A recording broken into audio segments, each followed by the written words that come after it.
विश्वको हरेक कुनामा छरिएर रहनुभएका आदरणीय नेपाली भाषी दाजुभाइ दिदीबहिनीहरूलाई जय मसी। आजको दिन तपाईहरूको बीचमा मत्तीको पुस्तक 24 अध्यायलाई पाठ गर्नको लागि आएको छु।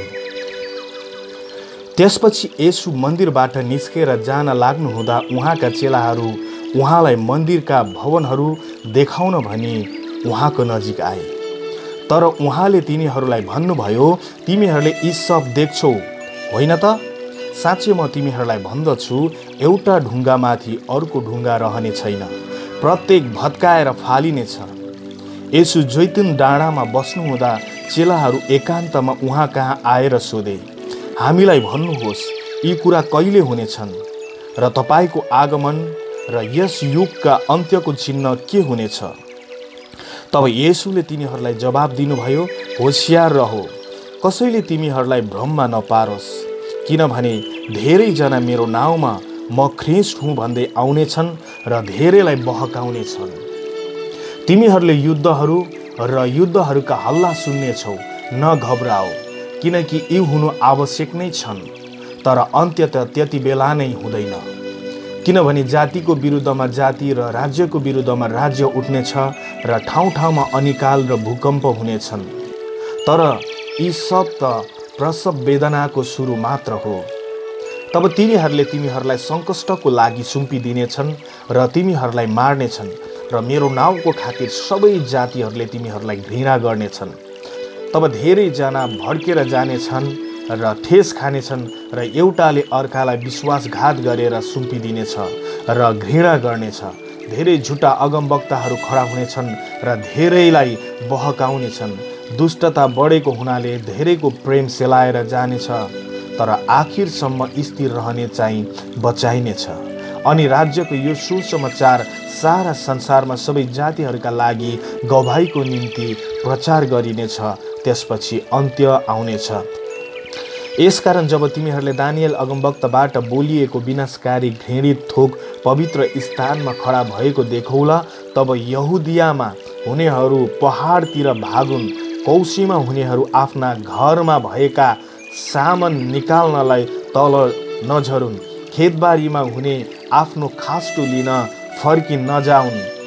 हाय गर्भवतीहरू र दूध खुवाउनेहरूलाई ती दिनमा, तर हिउँदमा वा सबातमा तिमीहरू भाग्न नपरोस् भनी प्रार्थना गर, किनकि त्यस बेला यस्तो महासङ्कष्ट हुनेछ जो जगतको सुरुदेखि अहिलेसम्म भएको छैन, न त फेरि कहिले हुनेछ। ती दिन नघटाइएका भए केही मानिस बाँच्न सक्ने थिए, तर चुनिएकाहरूका निम्ति ती दिन घटाइनेछन्। तब तिमीहरूलाई कसैले हेर ख्रिस्ट यहाँ छन् कि त्यहाँ छन् भनियो भने विश्वास नगर, किनकि झुटा ख्रिस्टहरू र झुटा अगमवक्ताहरू खडा हुनेछन् र हुन सके चुनिएकाहरूलाई पनि भड्काउनलाई ठुला ठुला चिन्हहरू र आश्चर्यका कामहरू देखाउनेछन्। याद राख, मैले तिमीहरूलाई अघिबाटै भनिदिएको छु।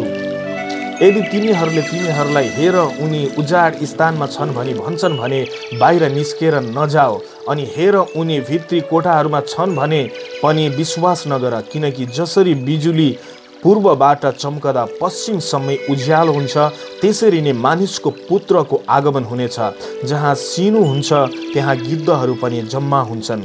ती सङ्कष्टका दिनको तुरन्तै पछि सूर्य अँध्यारो हुनेछ र चन्द्रमाले आफ्नो चमक दिने छैन र ताराहरू आकाशबाट खस्नेछन् तथा आकाशका शक्तिहरू हल्लाइनेछन्।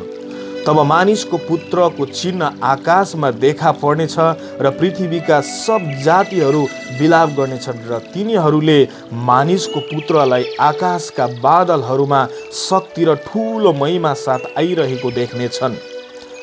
उसले आफ्ना स्वर्गदूतहरूलाई तुरैको ठुलो आवाजको साथ उठाउनेछ र तिनीहरूले आकाशको एक छेउदेखि अर्को छेउसम्मै चारै दिशाबाट उसका चुनिएकाहरूलाई भेला गर्नेछन्।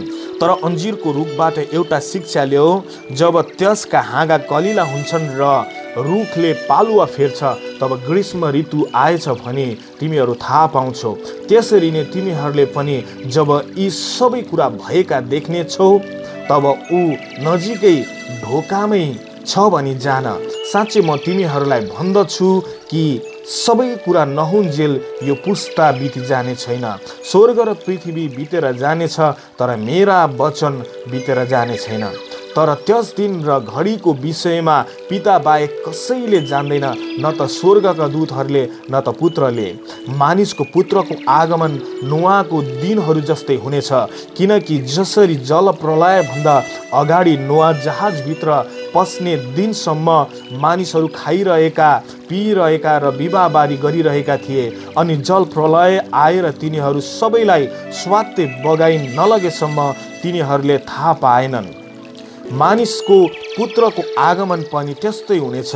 त्यस बेला दुईजना खेतबारीमा हुनेछन्, एकजना लगिनेछ, अर्को छोडिनेछ।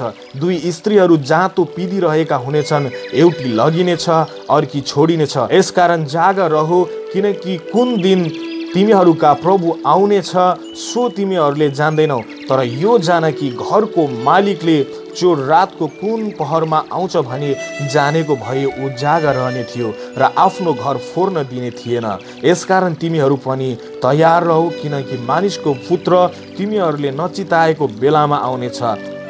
विश्वासी र बुद्धिमान नोकरको हो, जसलाई त्यसको मालिकले आफ्ना परिवारका चाकरहरूलाई ठिक ठिक समयमा खाना देओस् भनी खटाइएको हुन्छ। त्यो नोकर धन्य हो जसलाई मालिक आउँदा त्यसै गरिरहेको भेटाउनेछ। साँच्चै म तिमीहरूलाई भन्दछु, मालिकले त्यसलाई आफ्नो सारा सम्पत्तिमाथि जिम्मेवार नियुक्त गर्नेछ।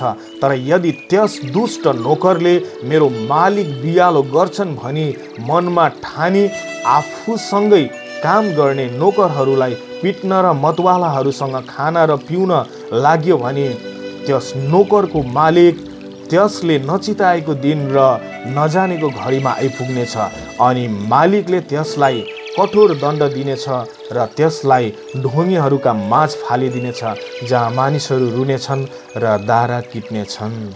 आमेन। परमेश्वरले यो वचन पढाइ र सुनाइमा हामी सबैजनालाई प्रशस्त आशिष दिनुभएको होस्।